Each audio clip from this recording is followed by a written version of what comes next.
Today we'll be looking at the working and living conditions and how that has impacted on the individual. We're going to start off with the concerns, values, and perspectives that are offered. There is a criticism of the totalitarian regime and the accompanying impacts that result in restricted freedoms and oppression. For example, rationing of razors and even Victory cigarettes, suggesting disempowerment and disappointment.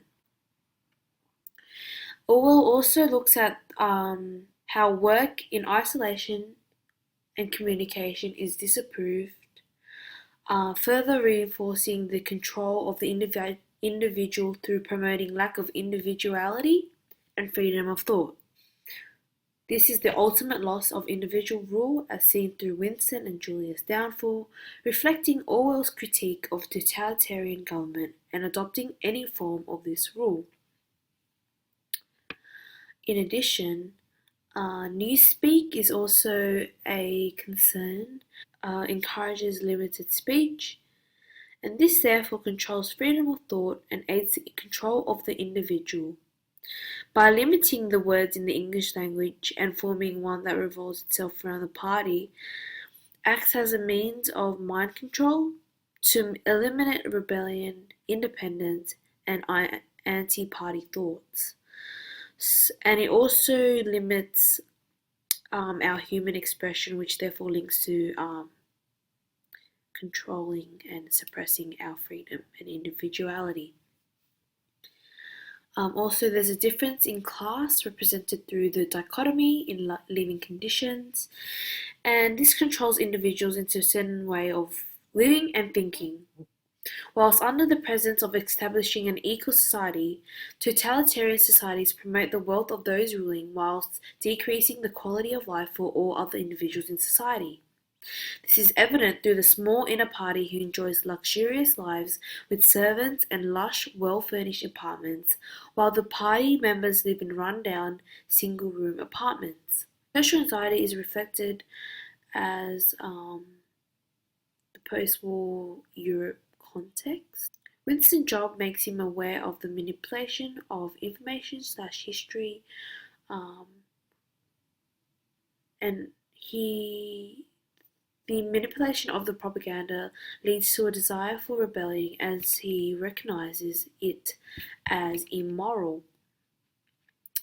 There is a constant use of surveillance and propaganda as a means of controlling and generating fear within individual. Orwell also references the city and the rural aspects, which we'll discuss later on when we talk about the examples. Moving on, how do these concerns or perspectives reflect Orwell's context? As I said earlier, he has written the book post-World War II, and these ruins are reflected in the living conditions.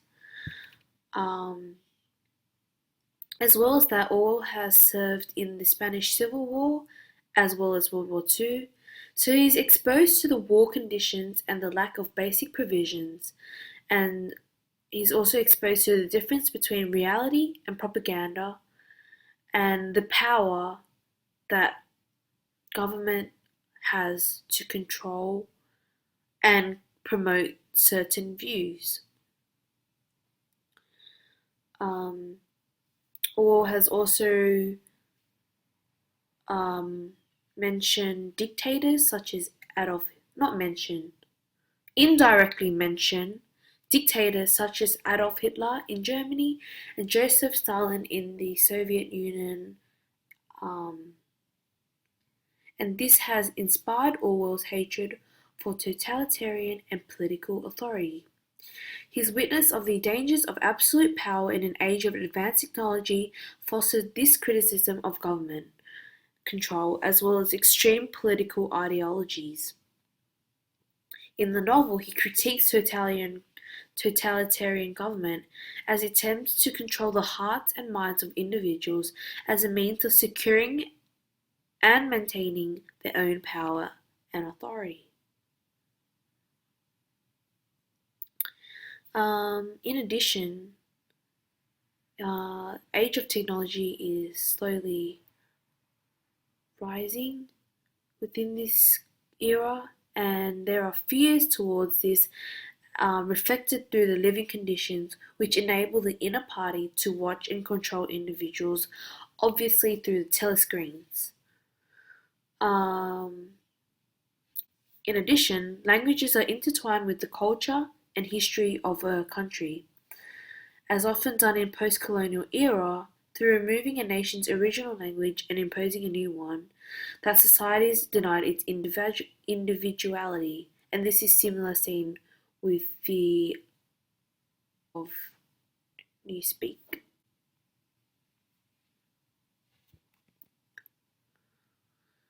So, an example of rural and landscape nature that is evident in 1984, reflecting the living um, and working conditions and how that has impact on the individual, is seen through Part 2, Chapter 2, page 135. Um, through the quote above, there is a metaphorical language and strong visual imagery depicting Winston's view of the natural world in comparison to the routine lifestyle he is subject to. The scenery is described in delicate terms that illuminate the fantasy, nature, and beauty in the simplicity of this revelation, exposure to a new and ideal environment. The personification creates an intimacy between facets of the natural world and the wonder it incites within the individual as it represents the freedom and creativity unavailable to the individual.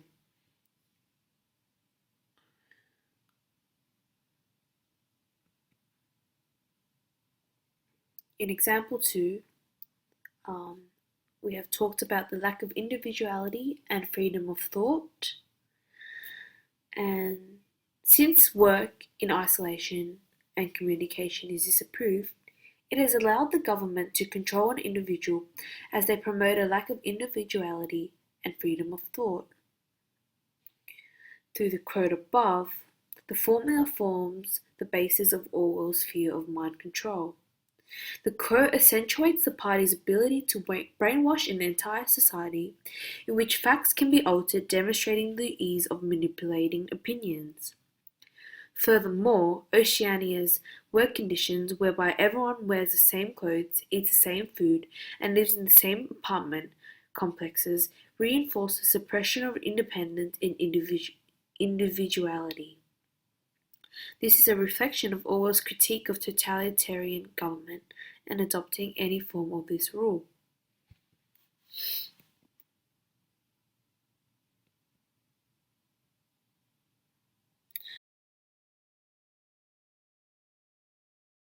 So the connections that we have made to Metropolis is sexual liberation, lack of identity, class structure, and of course surveillance.